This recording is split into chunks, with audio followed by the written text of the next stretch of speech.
1 சாமுவேலின் புத்தகம் 1வது அதிகாரம் 28வது வசனம். ஆகையால் அவன் கர்த்தருக்கென்று கேட்கப்பட்டபடியினால் அவன் உயிரோடு இருக்கும் சகல நாளும் அவனை கர்த்தருக்கே ஒப்புக்கொடுக்கிறேன் என்றாள். அவன் அங்கே கர்த்தரை பணிந்து கொண்டான். ஒரு சின்ன பிள்ளைங்க. அவன் கர்த்தரை தன்னுடைய 2 கரங்களையும் கூப்பி பணிந்து கொண்டானா. சின்ன பிள்ளைங்க, இப்பதான் பால் மறந்திருக்கிற குழந்தை. அவனுக்கு கற்றுக் கொடுத்திருந்தால் தேவனை எப்படி பணிந்து கொள்ள வேண்டும். என்னை பார்க்க தாய்மார் வருவாங்க, அவங்க கூட சேர்ந்து பிள்ளைகளையும் அழைச்சிட்டு வருவாங்க. சில பிள்ளைங்களை பார்த்தா அவ்வளவு சந்தோஷமா இருக்கு. ஏன்னா 2 கரங்களையும் கூப்பி.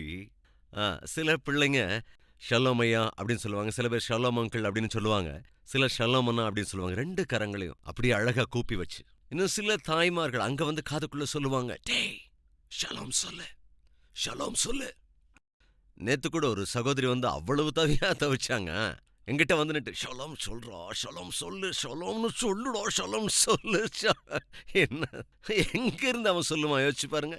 வீட்டுல கத்து கொடுக்காதது இங்க வந்து கத்து கொடுத்தா அது வந்துருமா என்ன?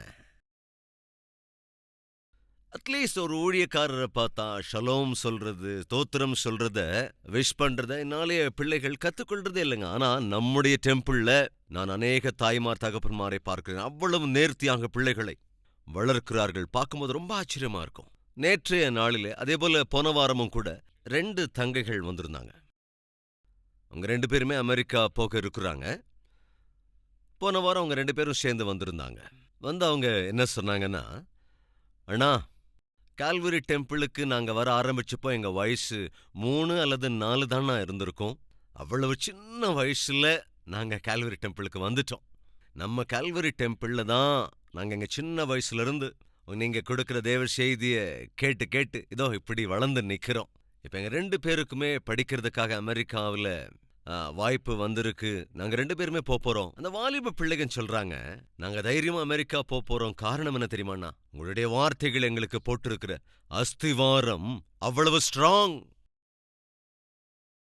தெய்வ வார்த்தைகளால எங்களை போஷிச்சிருக்கீங்க. சின்ன வயசுல இருந்து எப்படி வளரணுங்கிறத கத்துக் கொடுத்திருக்கீங்க, எப்படி ஜெபம் பண்ணணுங்கிறத கத்துக் கொடுத்திருக்கீங்க, வாலிபத்தை எப்படி காப்பாத்தி கொள்ளணுங்கிறத கத்துக் கொடுத்திருக்கீங்க. அதனால தைரியமா இன்னைக்கு நாங்க அமெரிக்க தேசத்துக்கு போறோம். எங்களுக்கு எந்த பயமும் இல்ல. காரணம் என்னன்னா, நீங்க கொடுத்த அந்த ஆவிக்குரிய அஸ்திவாரம் மிகவும் பலமான அஸ்திவாரம் அண்ணா. உங்கள மாதிரி ஒரு ஊழியக்காரர் எங்களுக்கு கிடைச்சது எங்களுடைய அதிர்ஷ்டம், எங்களுடைய பாக்கியம் அண்ணா. அன்பு சகோதர சகோதரிகளே, நம்முடைய ஆலயத்துல சிறு வயதிலிருந்து தேவ வார்த்தைகளால் வளர்க்கப்பட்ட பிள்ளைகள் இருக்கிறாங்க. வார்த்தையின் அடிப்படையிலே வளர்க்கிற பிள்ளைகள் இருக்கிறாங்க. அப்படி வளர்க்கிற கிருபை, அவர்களை அப்படி உருவாக்குகின்ற பாக்கியத்தை அநேக தாய் தகப்பன்மாருக்கு தேவன் அருளி இருக்கிறார். சரி, நம்முடைய விஷயம் இப்ப என்ன? சகோதரி, உன்னுடைய பிள்ளைகளுடைய நிலை என்ன? அன்னாள் தன்னுடைய மகனை கொண்டு வந்து ஆலயத்திலே விட்டு விடுகிறாள். எப்படிங்க அது சாத்தியம்? எல்லா நேரமும் ஆண்டவரே எனக்கு இதை கொடுங்க, ஆண்டவரே கொடுங்கன்னு கேட்டுக்கிட்டே இருக்குமே தவிர, அப்படி கேட்டு தேவன் நமக்கு அருளுகிற போது அவருக்கு நாம் என்ன திரும்ப கொடுக்கிறோம்? தன்னுடைய ஒரே குமாரனையே அவள் கொடுத்து விட்டாளுங்க. இது சாத்தியம் நினைக்கிறீங்களா? தேவன் எனக்கு குமாரர்களை தருவதற்கு முன்பே நானும் தேவனோடு உடன்படிக்கை செய்தேன். தேவனை, நீர் எனக்கு அருளுகிற என் பிள்ளைகளை திரும்ப உமக்கே நான் தந்து விடுவேன், உம்முடைய ஊழியம் செய்வதற்கு நான் அவர்களை அர்ப்பணித்து விடுவேன் என்று தீர்மானம் எடுத்து விட்டேன்.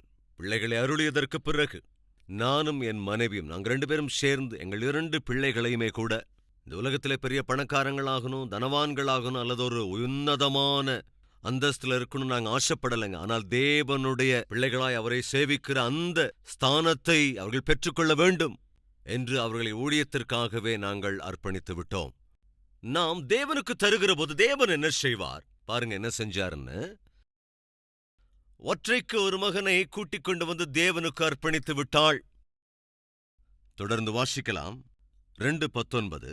அவனுடைய தாய் வருஷந்தோறும் செலுத்தும் பலியை செலுத்துவதற்காக தன் புருஷனோடே கூட வருகிற போதெல்லாம் அவனுக்கு ஒரு சின்ன சட்டையை தைத்து கொண்டு வருவாள். ஏலி எல்கானாவையும் அவன் மனைவியையும் ஆசீர்வதித்து, இந்த ஸ்திரீ கர்த்தருக்கென்று ஒப்புக் கொடுத்ததற்கு பதிலாக கர்த்தர் உனக்கு அவளாலே சந்தானம் கட்டளையிடுவாராக என்றார். அவர்கள் தங்கள் ஸ்தானத்திற்கு திரும்ப போய்விட்டார்கள். அப்படியே கர்த்தர் அன்னாளை கடாட்சித்தார். அவள் கர்ப்பம் தரித்து 3 குமாரரையும் 2 குமாரத்திகளையும் பெற்றாள். எத்தனை பேருங்க சொல்லுங்க? 5 பேருங்க. அன்னாள் என்ற பெயருக்கு அர்த்தம் தெரியுமா? கிருபை. கிருபை என்பதற்கான எண் என்னவென்று தெரியுமா? 5 தான். இந்த 5ஆன எண்ணிக்கையின் அடையாளம் என்னவென்றால் கிருபைக்கு அடையாளம். மகளே, அன்னாள், நீ கிருபையை பெற்றவளாயிருக்கிறாய். அந்த கிருபைக்கு அடையாளமாகத்தான் 5 என்ற எண்ணிக்கையில் 5 பிள்ளைகளை நான் உனக்கு அருளிச் செய்கிறேன். ஒரு பிள்ளையை கொடுத்ததற்காக தேவன் எத்தனை பிள்ளைகளை கொடுத்தாரு சொல்லுங்களேன். இப்ப புரியுதா உங்களுக்கு? எனக்கு கொடுங்க ஆண்டவரே. சரி, நான் உனக்கு இதை கொடுத்துறேன். திரும்ப நீ எனக்கு என்ன தருவ? மனோவாவின் மனைவி, அதாவது சிம்சோனின் தாய் தகப்பன், அவங்களுக்கு பிள்ளைங்க இல்ல. வாசிக்கலாம் வாங்க. நியாயாதிபதிகளின் புத்தகம் 13வது அதிகாரம் 3வது வசனம். கர்த்தருடைய தூதனானவர் அந்த ஸ்திரீக்கு தரிசனமாகி அவளை நோக்கி, இதோ பிள்ளை பெறாத மலடியான நீ. நமக்கு மத்தியில மலடி என்கிற சகோதரிகள் யாராவது இருக்கீங்களா? பிள்ளை இல்லாத சகோதரிகள் இருக்கிறீங்களா? இருந்தா ஜாக்கிரதையா கவனிங்க. தேவன் உன்னோடு தான் பேசுகிறார். என்னவென்று? இதோ பிள்ளை பெறாத மலடியான நீ, மலடியான, கவனிங்க, மலடியான நீ கர்ப்பம் தரித்து ஒரு குமாரனை பெறுவாய். நம்முடைய தேவன் இன்றும் நம்மத்தியிலே கர்ப்பப்பலன் இல்லாமல் இருக்கிற சகோதரியோடு பேசுகின்ற வார்த்தை. நீ விசுவாசிப்பாய் என்றால் தேவனுடைய மகிமையை சீக்கிரத்திலேயே காணப்போகிறாய். நீ மலடியாய் இருக்கிறாய், ஆனால் நீ கர்ப்பம் தரித்து ஒரு குமாரனை பெறுவாய். 8வது வசனம். உடனே அவள் வந்து தன் கணவனிடத்திலே சொல்கிறாள், ஐயா, கர்த்தருடைய தூதன் ஒருவர் வந்து இவ்விதமாய் அறிவித்தார் என்றாள். என்ன சொன்னார்? என்ன சொன்னார் கேட்கிறீங்க? நமக்கு தான் பிள்ளைங்கள் இல்ல. அம்மாம்மா, நீண்ட காலமா பிள்ளை இல்ல. அதைத்தான் சொல்ல வர்ற. பிள்ளை இல்லாத என்னை தூதன் தரிசித்து தேவன் அவரை அனுப்பினாராம். ஒரு குமாரனை தேவன் நமக்கு அருளவிருக்கிறாராம். கணவன் சந்தோஷப்பட்டு ஆர்ப்பரித்து குதிக்கலங்க. என்ன செய்தான் தெரியுமா? அந்த வார்த்தையை கேட்டவுடனே என்ன செஞ்சான்னு பார்க்கலாம். 8வது வசனம். நீர் அனுப்பின தேவனுடைய மனுஷன் மறுபடியும் ஒரு விஷை எங்களிடத்தில் வந்து பிறக்கப் போகிற பிள்ளைக்காக நாங்கள் செய்ய வேண்டியதை எங்களுக்கு கற்பிப்பாராக. பிள்ளையை தருவேன் என்று சொல்லுகிறீர். சந்தோஷம் ஆண்டவரே. அதுக்கு நாங்க என்ன செய்யணும்பா? கவனிக்கிறீங்களா? ஒரு குமாரனை தருவேன் என்று சொல்லுகிறீர். ரொம்ப சந்தோஷம். அப்ப நாங்க என்ன செய்யணும்?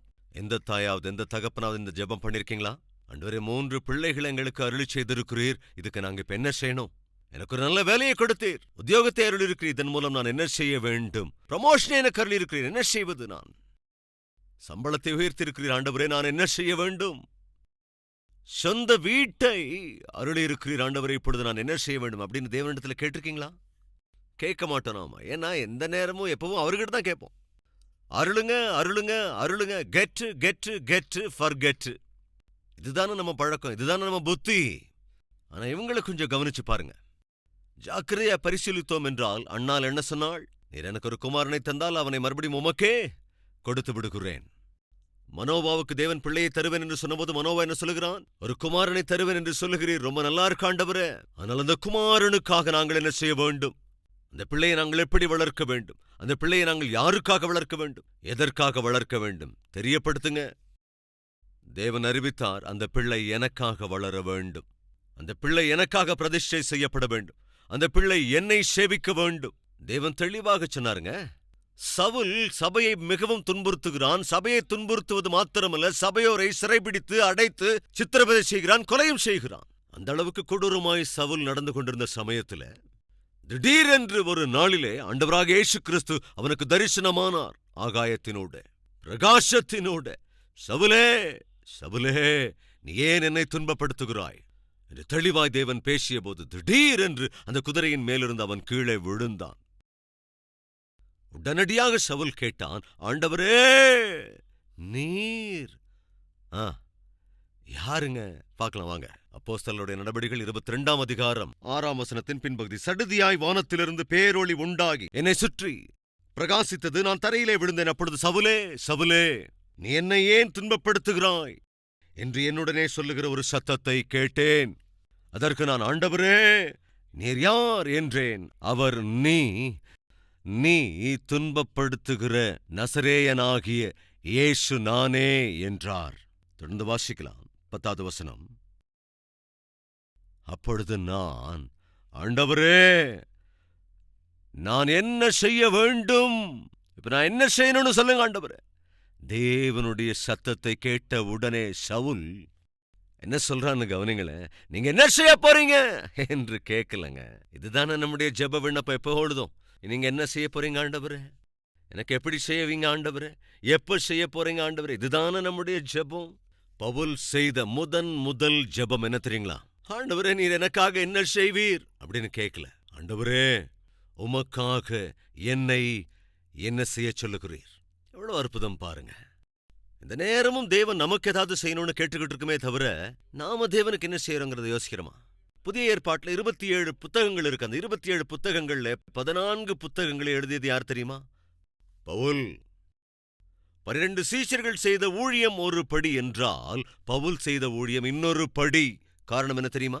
பவுல் தேவனுடைய சத்தத்தை கேட்ட முதல் நாளிலேயே, முதல் நொடியிலேயே அவன் என்ன சொன்னான் தெரியுமா? ஆண்டவரே, நான் என்ன செய்ய வேண்டும்? நீங்க என்ன செய்ய போறீங்க என்று அவன் கேட்கவில்லை. பெரிய பெரிய ஆட்களெல்லாம் கவனிச்சு பாருங்க. அவங்களுடைய யோசனையை யோசிச்சு பாருங்க. அவங்களுடைய ஜெபத்தை கவனிங்க. ஆண்டவரே, நீர் என்ன செய்வீர்? அப்படி இருக்காதுங்க. என்னை என்ன செய்ய சொல்லுகிறீர்? இப்படி என்னைக்காவது நாம ஜெபிச்சிருக்கோமா? ஒரு கதையை சொல்ல விரும்பினேன். ஒரு நாள் எனக்கு ஒரு ஃபோன் வந்தது. ஒரு 14-15 வருஷத்துக்கு முன்னால ஒரு சகோதரி எனக்கு ஃபோன் பண்ணி, பிரதர், நீங்க எங்க சபைக்கு வந்து தேவ செய்தி கொடுத்துட்டு போன அன்னைக்கு நான் உங்ககிட்ட வந்து ஒரு ரிக்வெஸ்ட் பண்ண ஜெபிக்கணும் அப்படின்னு. எங்க வீடு எவ்வளவோ முயற்சி செய்யறோம், நான் விற்க மாட்டேங்குது. உடனே நீங்க ஜெபம் பண்ணீங்க. அதோடு மாத்திரம் இல்ல, அம்மா, நீங்க நினைச்ச ரேட்டை விட உங்க வீடு அதிக ரேட்டு, அதிகமான விலைக்கு விற்கப்படும். நீங்க தைரியமா இருங்க அப்படின்னு சொன்னீங்க. நீங்க சொன்ன மாதிரியே நடந்தது பிரதர். எங்க வீடு நாங்க எதிர்பார்த்ததை விட அதிகமான ஒரு நல்ல விலைக்கே விற்கப்பட்டுச்சு என்று சொன்னார்கள். அதோடு கூட எங்கள் வாழ்க்கையிலே தேவன் செய்த இந்த அற்புதத்திற்காக நன்றியோடு கூட 1,40,000 ரூபாயை நான் உங்களுக்கு அனுப்பி வைக்கிறேன். எவ்வளவாங்க? 1,40,000 ரூபாய். ஆண்டவரே, எங்கள் வீடு விற்கும்படியாக கிருபை அருளுங்க ராஜா என்று ஜெபிப்பது ஒரு படி என்றால், அது விற்கப்படும் என்றால், இதோ ஆண்டவரே, இந்த ஊழியக்காரருக்கு நான் இப்படி உதவுகின்றேன், அந்த ஊழியருடைய ஊழியத்திற்கு நான் இதை தரப்போகிறேன் என்று அந்த சகோதரி தேவனோடு கூட ஒரு உடன்படிக்கை செய்து கொண்டார்கள். அப்படி போன்ல அந்த சகோதரி சொன்னாங்க, நான் எடுத்த தீர்மானத்தின் அடிப்படையில நான் 1,40,000 ரூபாய் அனுப்பி வைக்கிறேன் என்று சொல்லி அனுப்பியும் வைத்து விட்டார்கள். நாட்கள்ல மிகுந்த கஷ்டத்துக்குள்ளாக நாங்கள் இருந்தோம். சரியான ஒரு வாகனம் கூட இருக்கவில்லை. ஊழியம் மிகவும் கடினமானதாகத்தான் இருந்தது. ஒரு வாகனத்துக்காக கூட ஜெபித்துக் கொண்டிருந்தோம். எனவே எப்பொழுது அந்த 1,40,000 ரூபாய் வந்ததோ, ஆண்டவரே தேங்க்ஸ் ஆண்டவரே, ஒரு செகண்ட் ஹேண்ட் காரை கூட நான் வாங்கிக்கிறேன் ஆண்டவரே, ஒரு நல்ல பைக்காவது நான் வாங்கிக்கிறேன்யா, ரொம்ப குறுகலான வீட்டுக்குள்ள இருக்கிறோம், அட்லீஸ்ட் ஒரு நல்ல ரெண்டட் வீட்டுக்காவது நாங்க போயிடறோம் ஆண்டவரே என்று சொல்வது எந்த தப்பும் இல்லை. குடும்பத்தில் இருக்கிற தேவைகளின் அடிப்படையிலோ அல்லது ஊழியத்திற்காக இருக்கிற தேவைகளின் அடிப்படையிலோ அந்த தொகையை செலவு செய்வது தவறு அல்ல. ஆனா தயவு செஞ்சு கவனிங்க, அன்னைக்கு நான் என்ன செஞ்சேன் தெரியுங்களா? அந்த 1,40,000 ரூபாய் வந்த உடனடியாக தேவனிடத்தில் போய் நின்றேன். ஆண்டவரே, திடீரென்று 1,40,000 ரூபாயை கொடுத்திருக்கிறீர். என்னை என்ன செய்ய சொல்லுகிறீர்? இந்த 1,40,000 ரூபாயை கொண்டு நான் என்ன செய்ய வேண்டும்? உங்களுக்கு ஒரு 2 லட்சம் ரூபாய் அப்படி கிடைக்குதுன்னு வச்சுக்கலாமே. நீங்க ஆண்டவர்கிட்ட வந்து ஜெபம் பண்ணுவீங்களா? யோசிச்சு பாருங்க என்ன செய்வீங்கன்னு. நம்மகிட்ட ஒரு பெரிய லிஸ்ட் இருக்கும் இல்ல தானே? அம்மா சிஸ்டர்ஸ், உங்களுக்கு தெரியும்ல, ஒரு லிஸ்ட் இருக்கும். ஃபர்ஸ்ட் வாங்க வேண்டியது, செகண்ட் வாங்க வேண்டியது, தேர்ட் வாங்க வேண்டியது. ஆண்டவரிடத்துல ஜெபித்தேன், ஆண்டவரே நான் என்ன செய்ய வேண்டும்? ஜாக்கிரதையா கவனிங்க. மா டிவியிலிருந்து எனக்கு போன் வந்தது. நீங்க நீண்ட காலமா உங்க தேவ செய்தியை மா டிவியில கொடுக்கணும்னு ஆசைப்பட்டீங்கல்ல, வெள்ளிக்கிழமை காலை 6:30 7 மணி வரைக்கும் அந்த 30 நிமிஷம் ஸ்லாட் இப்ப அவைலபிளா இருக்கு. அந்த ஸ்லாட்டை உங்க ஊழியத்துக்காக யூஸ் பண்ணிக்கிறீங்களா என்று எனக்கு போன் வந்ததுங்க. உடனே நான் உங்ககிட்ட கேட்டேன், ஒரு மாசத்துக்கு எவ்வளவுன்னு கேட்டேன். 4 வாரங்கள் 4 ப்ரோக்ராமுக்கு ஸ்லாட் ஃபீ எவ்வளவுன்னு கேட்டேன். ஆண்டவர்கிட்ட நான் என்ன கேட்டேன்? ஆண்டவரே, இந்த பணத்தை வச்சு நான் என்ன செய்யணும் நீங்க சொல்லுங்க என்று கேட்டிருந்தேன். அப்பதான் போன் வந்தது, நீங்க டிவியில அந்த ஸ்லாட் ஓபனா இருக்குன்னு சொல்றீங்கல்ல, மாசத்துக்கு எவ்வளவு ஆகும் அதை சொல்லுங்க அப்படின்னு நான் கேட்டேன். மறுமுனையிலே சொன்ன நபர் என்ன சொன்னார் தெரியுமா? 1,40,000 ரூபாய். ஆண்டவரே, நான் என்ன செய்ய வேண்டும்? இனி வேற என்ன செய்ய வேண்டும்? போய் அந்த அமௌண்டை கட்டி டிவியிலே தேவ செய்தி ஊழியத்தை நீ ஆரம்பி. கவனிங்க, நான் மா டிவி சேனல்ல செய்தி கொடுக்கும்போது உங்கள எத்தனை பேர் அதை கேட்டிருக்கீங்க? கைய உயர்த்துங்க பார்க்கலாம். மா டிவியில தேவ செய்தியை கொடுத்துக் கொண்டிருந்த போது பார்த்தவர்கள். இப்ப அன்னைக்கு அந்த டிவியில தேவ செய்தியை கேட்டதால தான் இப்ப நீங்க இன்னைக்கு இங்க இருக்கிறீங்க. கரெக்டா? ஒருவேளை அன்று ஆண்டவரே இந்த பணத்தை வைத்து நான் என்ன செய்ய வேண்டும் என்று ஒருவேளை நான் கேட்காமல் ஊழியத்துக்காகவோ எனக்காக ஒரு செகண்ட் ஹேண்ட்ல கார் வாங்கியிருந்தேன்னா நான் ஒருத்த மாத்திரம் அப்படியே ஓட்டிக்கிட்டே சுத்திக்கிட்டு இருந்திருப்பேன். எதுல? இந்த செகண்ட் ஹேண்ட் கார்ல சுத்திக்கிட்டு இருந்திருப்பேன். உங்கள ஒருத்தரை கூட இந்த இடத்துல இன்னைக்கு பார்த்திருக்கவே முடியாது. தேவன் உன்னை ஆசீர்வதிக்கும் பொழுது, ஆண்டவரே நான் என்ன செய்ய வேண்டும் என்று நீ ஜெபம் செய். அது அநேக ஆயிரக்கணக்கானோருக்கு, லட்சக்கணக்கானோருக்கு ஆசீர்வாதகரமாய் மாறும். நீயே அனுபவித்துக் கொள்ளலாம். தேவன் அருளுகிற ஆசீர்வாதத்தை நீயே விழுங்கிக் கொள்ளலாம். நீயே விழுங்கினால் என்னாகும்? உன்னுடைய உடம்பு பெருசாயிட்டே போகும். அப்படி இல்லாமல் தேவன் அருளுகிற ஆசீர்வாதத்தை பெற்றுக் கொள்ளுகிற போது, ஆண்டவரே நான் என்ன செய்ய வேண்டும்?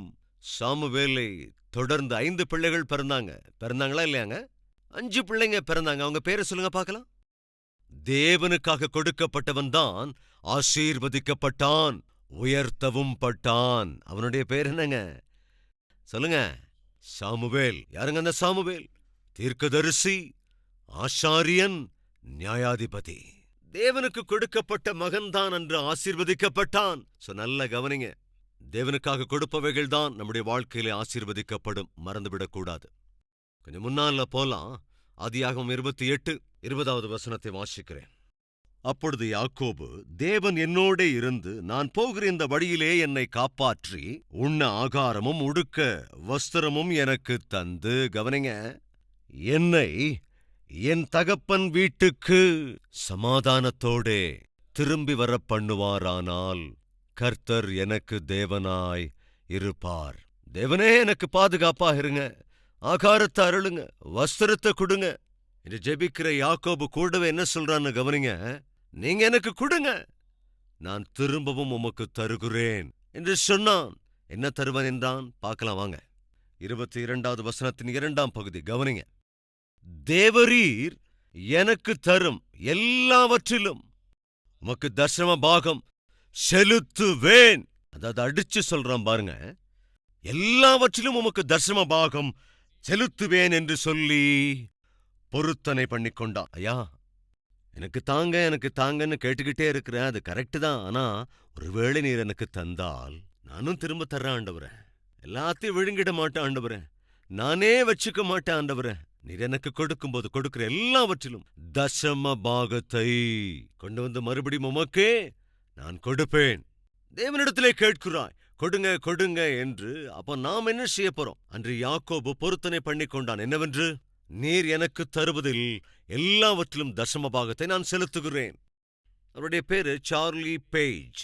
சார்லி பேஜ் மிகவும் எளிமையான ஒரு நிலையில் இருக்கிறார். வேலை இல்லாமல் தவித்துக் கொண்டிருக்கிறார். ஆலயத்திலே போய் உட்காருகிறார். காமாக தேவ செய்தி கேட்கிறார்.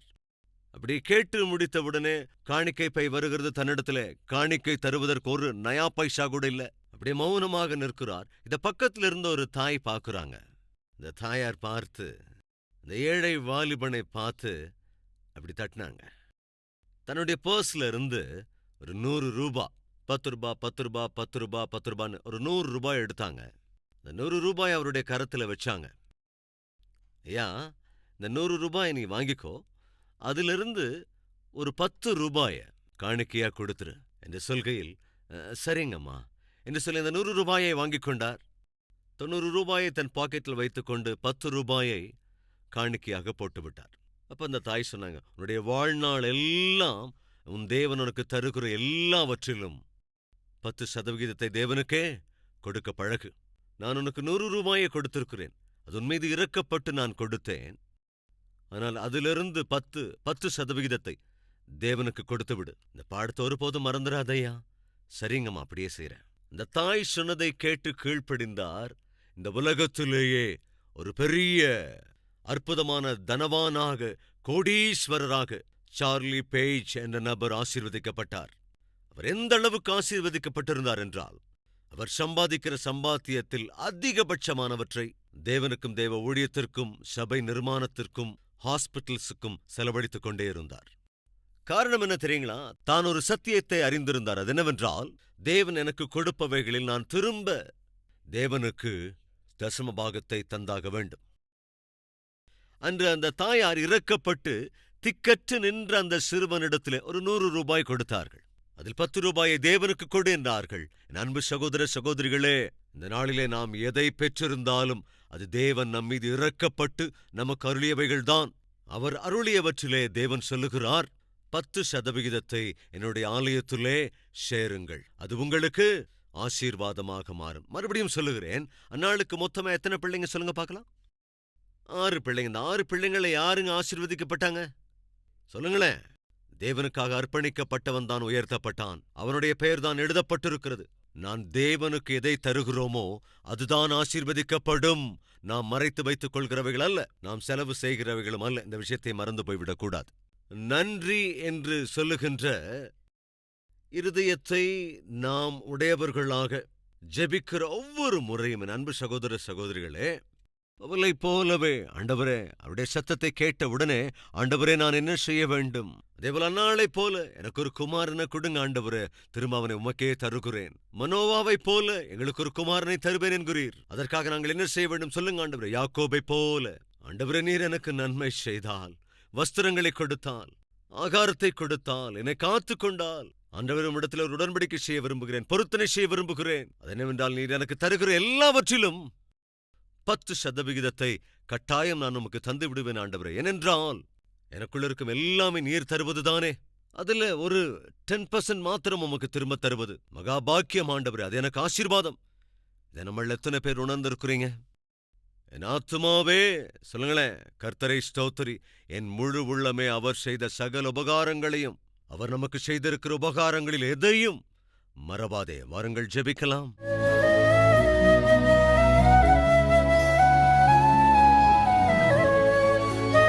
மகா பரிசுத்தமும் அன்பும் நிறைந்த பிதாவே, நன்றி என்றால் நாம் உம்மிடத்திலே பெற்றுக்கொண்டவைகளுக்காக நாங்கள் திரும்பவும் உம்மிடத்தில் காண்பிக்கிற ஆண்டவரே குணம்தான் நன்றி செலுத்துதல். பெற்றுக்கொண்டிருக்கிற நன்மைகளுக்காக மனப்பூர்வமாய் உமக்கு நன்றி சொல்லுவது, எல்லா விஷயத்துக்காகவும் மனப்பூர்வமாய் உம்மை துதிப்பது, எல்லாவற்றுக்காகவும் மனப்பூர்வமாய் ஆண்டவரே 2 கரங்களையும் ஏறெடுத்து உம்மை பணிந்து கொண்டு உம்மிடத்திலே ஜெபிப்பதை எங்களுக்கு கற்றுக் கொடுங்க ஆண்டவரே.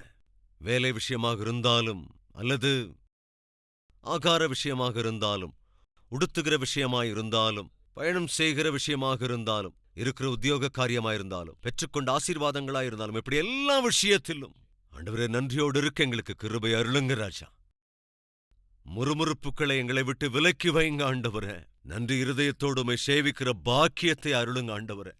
அது மாத்திரமல்ல, உம்முடைய சன்னதிக்கு வந்து எங்கள் தேவைகளை நாங்கள் கேட்கிற போது, இந்த தேவை எங்களுக்கு இருக்கிறது ஆண்டவரே. எனக்கு இந்த கஷ்டம் இருக்கிறது, எங்களுக்கு இந்த பிரச்சனைகள் இருக்கிறது, இந்த பிரச்சனைகளை தீர்த்து வைங்க ஆண்டவரே. சமாதானத்தை அருளி செய்யுங்கப்பா என்று உம்மிடத்திலே நாங்கள் கேட்கிற போது ஒரு உடன்படிக்கையை நாங்கள் செய்து கொண்டால் அது நன்றி அறிதலுக்கு ஆதாரமாக இருக்குமே. அந்நாள் எனக்கு ஒரு குமாரன் அருளுங்க ஆண்டவரே. அந்த குமாரனை உமக்கே திரும்ப தந்து விடுகிறேன். சவுலை போல, பவுலை போல ஆண்டவரே நான் இனி என்ன செய்ய வேண்டும்? மனோவாவை போல ஆண்டவரே குமாரனுக்காய் நாங்கள் என்ன செய்ய வேண்டும்? யாக்கோபை போல ஆண்டவரே நீர் எங்களுக்கு அருளுகிற எல்லாவற்றிலும் 10% உமக்கே திரும்ப தந்து விடுகிறேன் அப்பா. இது பெரிய பெரிய ஆவிக்குரியவர்கள் அவர்கள் பெற்றுக்கொண்டவைகளுக்காக திரும்ப ஆற்றிய எதிர்வினைதான் ஆண்டவரே. எப்பொழுதும் பெற்றுக்கொண்டு அதை மறந்து போவது நன்றியுணர்வு அல்ல. பெற்றுக்கொண்டு நன்றியோடு கொண்ட திரும்ப தருவதுதான் ஆசீர்வாதம். நாங்கள் உமக்கு தருவதுதான் ஆசீர்வதிக்கப்படும், அடையாளம் காணப்படும், மிகவும் உயர்த்தப்படுகிறதாயிருக்கும். இந்த உண்மையை உணர்ந்து கொண்டு இது முதற்கொண்டு ஆண்டவரே எல்லா விஷயங்களிலும் நாங்கள் நன்றியோடு வாழ்கிற பாக்கியத்தை அருள வேண்டும் என்று இயேசு கிறிஸ்துவின் நாமத்தில் வேண்டிக் கொள்கிறோம் பிதாவே. ஆமென்.